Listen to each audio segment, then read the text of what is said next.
사람이 죽으면 왜 죽었는가를 알아보기 위해서 시체 부검을 하는 경우가 종종 있습니다. 한 번도 부검 현장에 가보지는 못했지만 이 부검하는 현장에 가본 분의 이야기를 들으니까 끔찍해서 보통 사람은 그 현장 구경을 못하겠더라고요. 부검을 하면 이 사람이 왜 죽었는지를 알 수 있게 되고, 그래서 같은 병으로 죽었다 하더라도 원인이 무엇인가를 연구하는 일에 중요한 방법이 되는 것 같습니다. 교회 성장학이라는 학문을 제가 공부를 했잖아요. 근데 교회 성장학에서도 보면 성장하는 교회들은 많이 연구를 합니다. 그런데 이 교회 성장학 이전에는 문 닫은 교회를 연구한 적이 없었던 것 같아요. 그래서 왜 교회가 성장하지 않는가? 왜 교회가 그 교회는 문을 닫는가?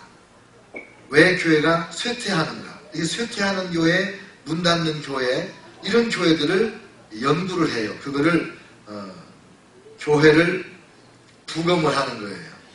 그래서 이 교회가 왜 문을 닫을 수밖에 없었는가?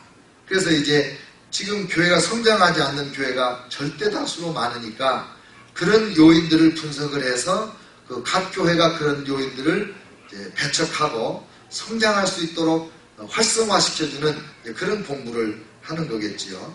그러면 한 나라가 망했다. 그러면 그 나라도 왜 망했는지 연구를 해봐야 되지 않겠어요?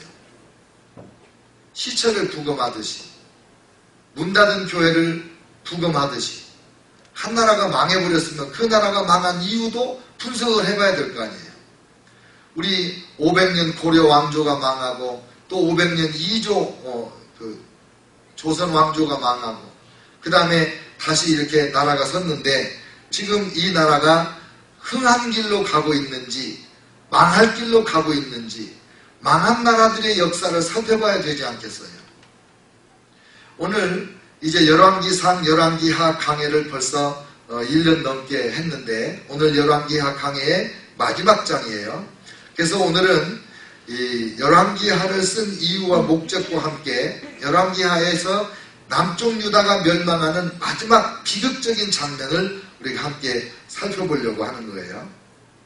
여기 보니까 이 예루살렘이 멸망할 때 마지막 왕이 시드기야입니다. 이 시드기야 왕은 11년 동안 왕으로 있다가 멸망을 해서 이제 나라가 완전히 문을 닫아버리고 자기도 도망가다가 잡혀서 자기 눈앞에서 왕자들이 다 죽임을 당하고 자기는 눈 빼임을 당하고 그리고 노사슬에 묶여서 끌려가다가 바벨론 가서 죽습니다. 그리고 예루살렘 성이 왕궁과 또 성전이 완전히 불타버려요. 그 느부사라단이라고 하는 시위대장, 느부갓네살, 바벨론 왕의 시위대장이 와가지고 예루살렘 성을 완전히 초토화시킵니다. 집도 불사르는데 어느 집까지 불사르냐면 주인의 집까지 불살랐다. 그러면 무슨 말이냐면 반듯한 집은 다 불살랐다는 거예요. 그러니까 완전 초토화가 됐죠. 그리고 성중에 남아있는 백성과 바벨론 왕에게 항복한 자들과 무리 중에 남은 자를 전부 사로잡아가고 그 예루살렘에 남겨놓은 사람들은 비천한 사람들이에요. 그래서 데려갈 만한 가치도 없는 사람들, 병든 사람들, 불구자들, 그런 사람들 남겨서 너희들이 포도농사나 지면서 농사 짓고 먹고 살아라. 그리고는 그러니까 예루살렘이 멸망을 했는데 남쪽 유다가 멸망하고 왕성인 예루살렘 수도가 완전 초토화가 됐는데 거기서 끝난 게 아니고 성전이 얼마나 완벽하게 무너졌는지 몰라요. 13절부터 보면 성전 무너진 이야기가 나와요. 갈대아 사람이 또 여호와의 성전의 두 놋기둥과 받침들과 여호와의 성전의 놋바다를 깨뜨려 그 놋을 바벨론으로 가져가고 가마들과 부삽들과 부집개들과 숟가락들과 섬길 때 쓰는 모든 놋그릇을 다 가져갔으며 이 성전의 수많은 그 큰 기둥, 이 기둥의 높이가 18규빗이래요. 규빗이 45cm입니다. 45cm. 18규빗이면은 한 8m, 9m 이렇게 돼요. 근데 그 엄청난 기둥이 노수로 만들어지고 그 놋기둥 머리에 이 뭐라고 되어 있죠? 석류 같은 머리 장식이 있는데 그것이 3규빗이나 돼요. 그러니까 21자니까 그 9m 가까이 되는데 그거 다 가져가고 그릇도 다 가져가고 이미 성전에 있는 보화, 왕궁에 있던 보화를 가져간 것은 옛날 얘기예요. 완전 초토화가 됐습니다. 그리고 남아있던 그 제사장들, 이런 사람들 몇 사람, 문지기들, 또 왕의 내시들이 숨어 있었던가 봐요. 이런 사람들 잡아다가 다 죽여버렸습니다. 나라가 망해도 이렇게 철저히 망할 수가 없게 망했고, 남쪽 유다가 망하면서 여호와 하나님이 다스리는 하나님의 백성의 나라 완전히 망하면서 성전이 이렇게 박살이 나버린 거예요. 왜 이렇게 됐을까? 그리고 이제 그달리아라는 사람을, 남아있는 그 몇 안 되는 사람들을 다스리는 지도자로 바벨론 왕이 세워놨는데, 숨어있던 군대 지휘관들이 따르는 사병들 데리고 와서 다 그달리아 앞에 와서 이제 같이 지내면서 갈등을 합니다. 이집트 편에 서야 되냐, 바벨론 편에 서야 되냐. 그래서 지금 그달리아는 바벨론 편에 서야 된다.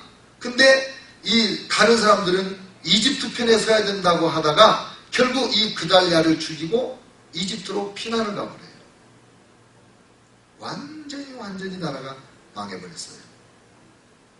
그러니까 이렇게 망한 나라의 원인이 뭐냐? 열왕기서는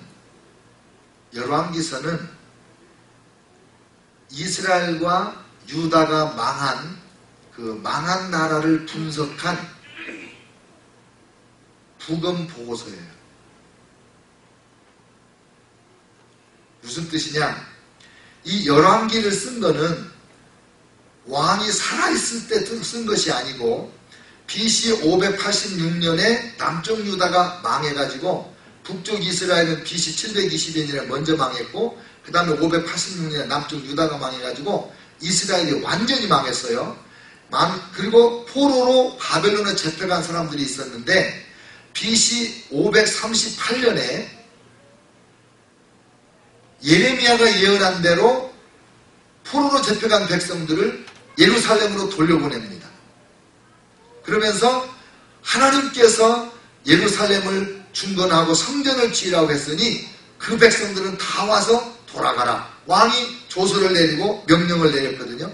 그러니까 538년 그때까지의 이 백성들에게, 포로로 잡혀가 있는 백성들에게 열왕기서를 써준 거예요. 아마 예레미야 선지자가 쓴 것 같아요.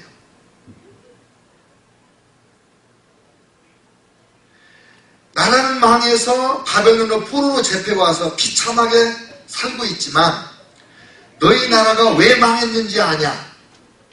너희 나라가 그동안의 왕들이 어떻게 해서 이렇게 망했다는 것을 가르쳐주고, 너희 나라 왕들 중에 하나님을 전적으로 섬긴 왕들이 중간중간에 좀 있었는데 그 왕들이 하나님 앞에 신실할 때마다 하나님이 어떻게 그 나라를 축복해 주셨는지 봐라. 그러니까 지금 나라가 망했지만 절망하지 말고 지금이라도 너희가 마음을 돌이켜서 우상을 버리고 여호와 하나님을 섬기기만 하면 다시 하나님이 너희 나라를 세워주실 것이다. 그런 목적으로 이 열왕기를 쓴 거예요.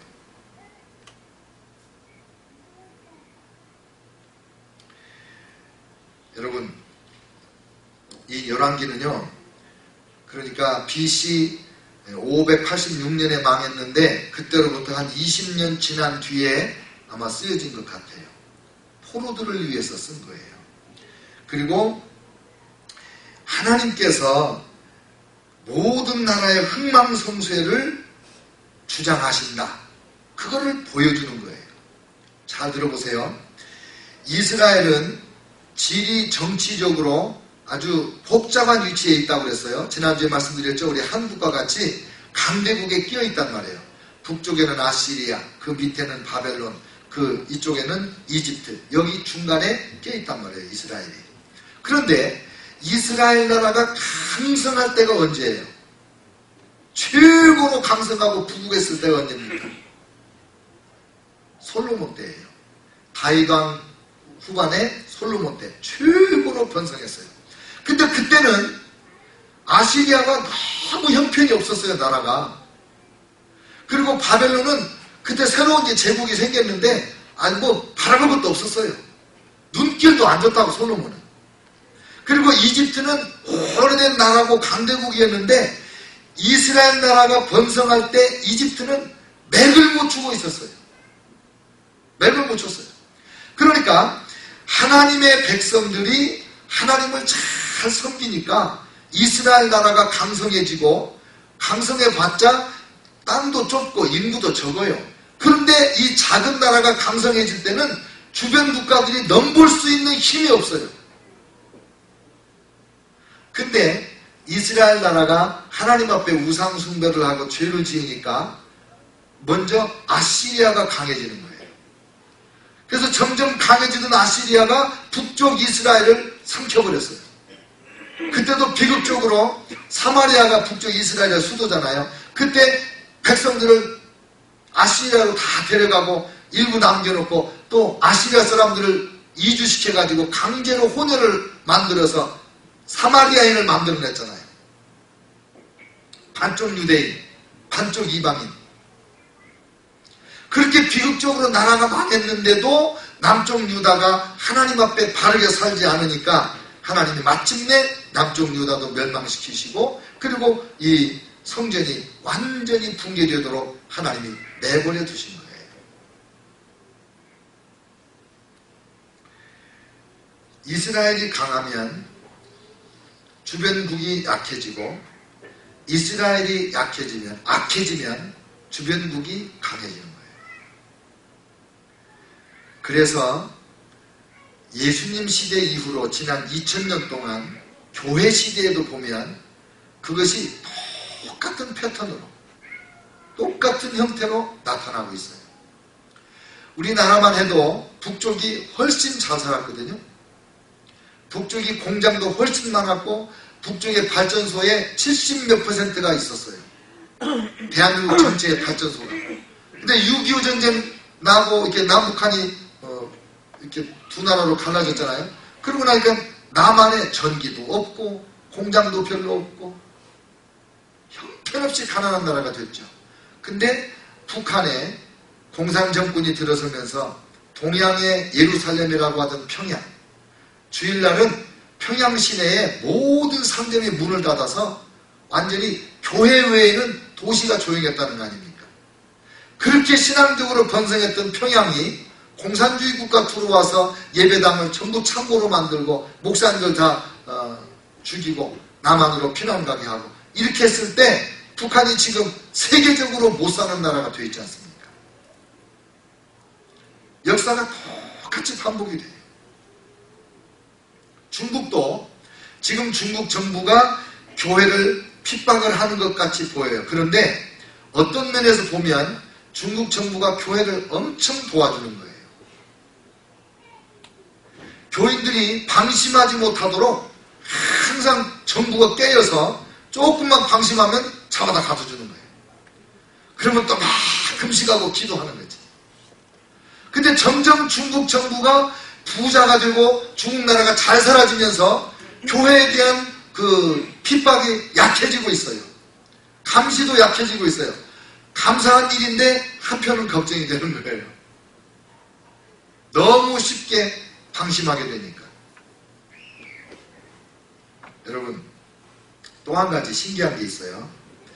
하나님께서 이스라엘 백성들에게 가나안 땅을 주실 때 가나안 땅 주시기 전에 모세를 통하여 주신 율법에 땅에다가 농사를 짓면 몇 년 농사 짓고 쉬라고 그랬죠, 땅을? 7년 농사 지면 1년 땅을 묵히라고 그랬어요. 농사 짓지 말라고. 그 다음에 77에 49년 되면 49년째도 7년이니까 안식년이고 50년 때는 희년이니까 또 안식년, 땅을 그때는 2년 연속 씌워줘야 되는 거예요. 근데 한 번도 안식년을 안 줬어요, 땅한테. 왜 70년 동안 남쪽 유다가 멸망해가지고 바벨론 포로로 갔느냐? 성경 역대하 36장 21절에 이렇게 나와요. 이에 나라가 망해서 백성이 다 포로로 잡혀가니 토지가 황폐하여 땅이 안식년을 누림같이 안식하여 70년을 지냈으니 여호와께서 예레미야의 입으로 하신 말씀이 이루어졌더라. 이스라엘 나라가요 한 500년 갔거든요. 77에 49. 안식년을 70번을 안 준 거예요, 땅에다가. 그랬더니 하나님께서 나라가 망한 다음에 한꺼번에 70년 안식년을 주어서 이스라엘 땅을 다시 비옥하게 만들어 주시고 회복시켜 주시는 거예요. 가끔 어떤 목사님들, 저희 선배 목사님 중에 한 분도 자기가 하루도 쉬지 않고 일을 하다가 병이 나서 병원에 입원했는데 석 달인가 입원해 있는 동안에 집중 안식년을 했다는 거예요, 자기가. 안 쉬었더니 하나님이 한꺼번에 쉬게 해주시더라. 그러면서 회개를 합니다. 이 땅을 70년 동안 몰아서 그렇게 해주시는 은혜가 있는 거죠. 하나님이 통치하고 계시는 거예요.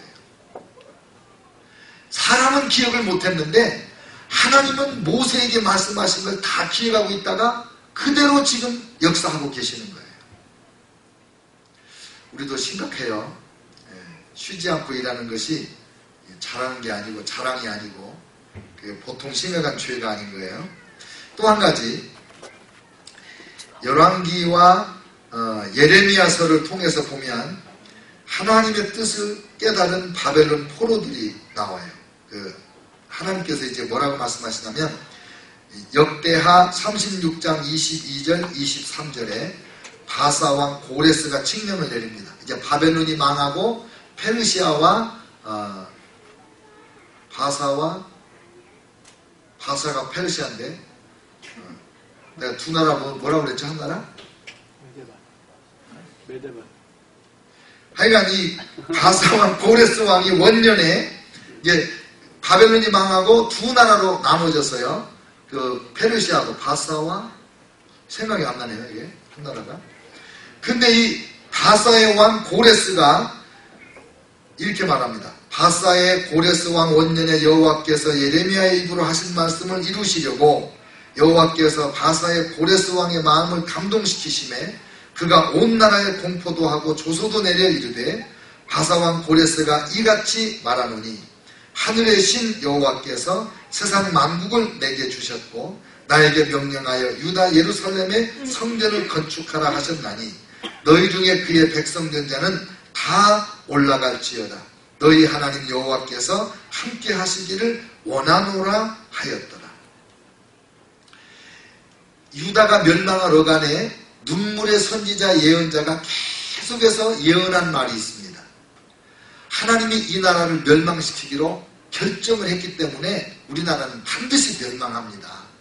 그리고 바벨론에 멸망을 합니다. 그러나 바벨론에게 항복을 하면 바벨론이 우리 백성들의 생명을 살려줄 겁니다. 그러니까 왕이시여 바벨론에 항복하십시오. 그 항복하라고 하니까 예레미야 선지자가 얼마나 박해를 받았는지 몰라요. 마지막 왕인 시드기야는 예레미야를 시대장의 집들에 있는 그 톡을 감옥에다가 가둬놓기도 하고 하루에 떡 한 덩어리씩만 줘가지고 굶어 죽지 않을 만큼만 해놓고 그러게 하다가 또 이 예레미야를 뭐 성경에 보면 여기 그 팔꿈치 밑에다가 이렇게 헝겊 같은 걸 대가지고 매달아서 이렇게 끌어올리는 거예요. 그래서 왕을 비밀리에 만납니다. 그리고 혹시 여호와께서 하신 말씀이 있습니까? 그 얘기를 해요. 우리나라는 망하게 되어 있습니다.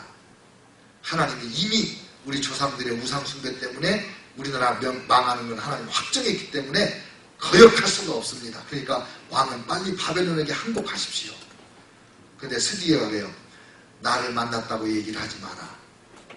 그리고 내가 그렇게 할 수 없는 거는 지금 이 나라 대신들이 나를 배반자라고 할까봐 내가 그렇게 못한다. 그런 얘기를 해요.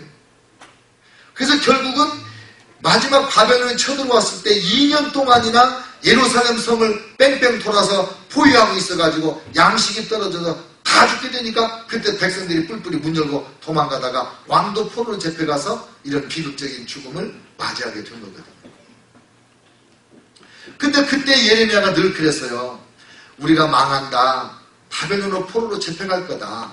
근데 하나님이 완전히 우리나라를 잊어버리시는 게 아니고 70년이 되면 다시 우리 민족을 돌아오게 해주실 거다. 그러니까 빨리 바벨론에 항복을 하고 한 명이라도 죽지 않고 살아남아야지. 이렇게 항복하지 않고 바벨론에 항복하다가 다 죽으면 어떡하냐. 그래서 예레미야가 눈에 눈물이 마를 자리 없이 그렇게 울면서 설교를 한 거예요. 근데 지금 그 말대로 하나님께서 70년 만에 바벨론 포로들을 예루살렘으로 돌려보내서 하나님의 성전을 건축하라고 명령을 합니다. 마지막 절이 참 의미하는 바가 많아요. 27절로 30절에 보면은 여호야긴 왕이 나옵니다. 여호야긴 왕은 마지막 왕 바로 그 앞에 왕이에요. 근데 이 여호야긴 왕은 왕 18살이 돼가지고 3개월 됐을 때 바벨론 왕이 쳐들어와요.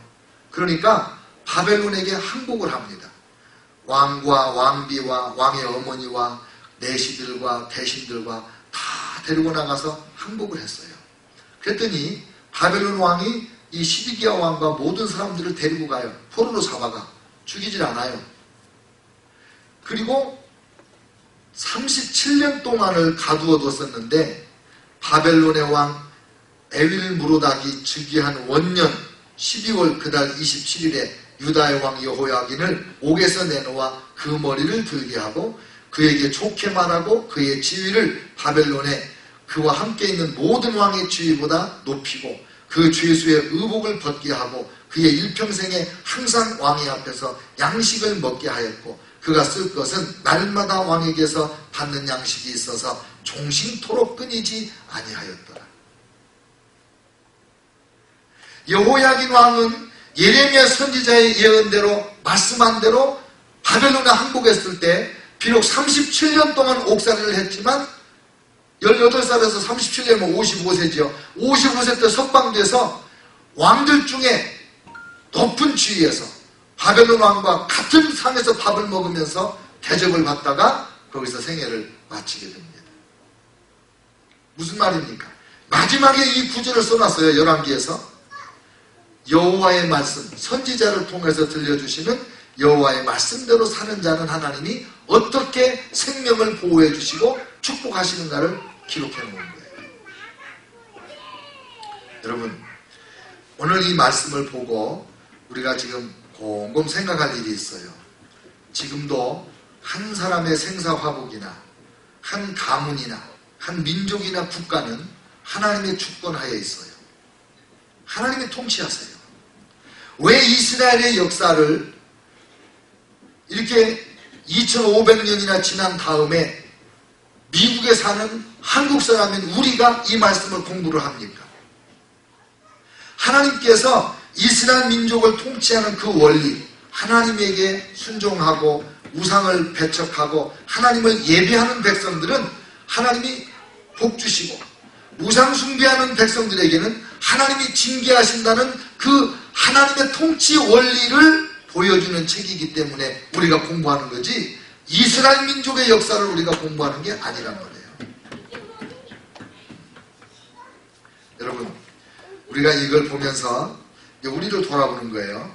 나는 지금 하나님의 축복 가운데 흥하는 삶을 살고 있는가, 아니면 하나님의 진노를 사서 망할 길을 가고 있는가. 원리가 동일하니까. 우리가 살고 있는 이 미국은 지금 망하는 길로 가고 있는가, 흥하는 길로 가고 있는가. 우리가 하나님의 말씀을 연구해서 그런 안목을 얻는 거예요.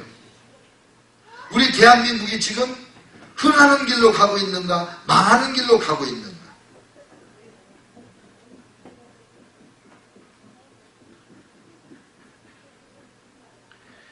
무엇을 해야 될지를 우리가 알고 이 말씀을 통해서 주시고자 하시는 그 교훈을 마음판에 새기고, 하나님이 말씀하신 것은 모든 사람이 잊어먹고 있어도 말씀하신 하나님은 기억했다가 70년 안식년도 땅에게 다 갚아주시고 70년 만에 포로에서 돌아오게 하겠다던 예레미야 선지자의 예언도 바사왕 고레스 원년에 칙령을 내려서 다 살아있는 이스라엘 백성 돌려보내서 수룹바벨 성전 다시 재건을 하잖아요. 성전은 3개의 성전이 있었어요. 솔로몬 성전, 이때 돌아와서 지었던 수룹바벨 성전, 그리고 이게 또 파괴됐다가 예수님 당시에 있던 성전, 헤롯 왕이 지어준 성전, 3번 성전을 건축하게 되죠. 원리는 간단해요. 하나님을 믿고 하나님을 섬기는 자는 하나님이 복 주시고 흥하게 하시고, 하나님을 수단으로 이용하는 사람들은 무늬만 신앙인이지 중심은 이방인과 뭐가 다르겠어요. 그런 사람은 하나님께서 속아넘지 않으실 테니까. 그리스도인들이 나라를 걱정하고 우리 국가를 걱정하고 조국을 걱정하고 이러는 것들도 다 이 말씀의 원리에 따라서 해야지, 그냥 나는 아무개 대통령이 싫어, 나는 어느 정당이 싫어, 이런 차원을 가지고 말하면 그거는 그리스도인으로서의 안목에 이르지 못한 거거든요. 누가 대통령을 해도 그분을 위해서 기도하는 건 우리의 사명이고, 그분이 하나님을 두려워하면서 정치를 하도록, 하나님의 말씀대로 백성을 이끌어 가도록, 그렇게 우리가 기도하고 협력하고 도와주고 그래야죠. 그래야 나라가 살고 민족이 사는 겁니다. 열왕기 상하 1년 넘게 우리가 공부를 해서 결론적으로 얻은 교훈은 바로 그겁니다. 지극히 높으신 하나님이 모든 인간 나라를 다스리십니다. 하나님의 통치의 원리는 하나님을 예배하고 하나님께 전적으로 순종하는 사람에게 나라도 맡기고 정권도 맡기고 흥하게 하시고, 그러나 주의 은혜를 받은 자가 주님을 배반하고 우상 숭배에 빠지면 예루살렘 성전이라도 솔로몬 성전이라도 하나님이 끝까지 보호해 주시지 않는 그런 하나님이신 것을 기억하면, 오늘 내가 무엇을 뉘우치고 회개하고 버릴 것인지, 오늘 내가 그동안에 뒤로 미루고 안 하던 것 중에 무엇을 열심을 내야 될 것인지 우리 안에 분별이 일어나게 될 겁니다. 하나님께서 저와 여러분에게 승리하는 삶으로, 흥하는 삶으로 축복하시기를 주의 이름으로 축원합니다. 기도하겠습니다.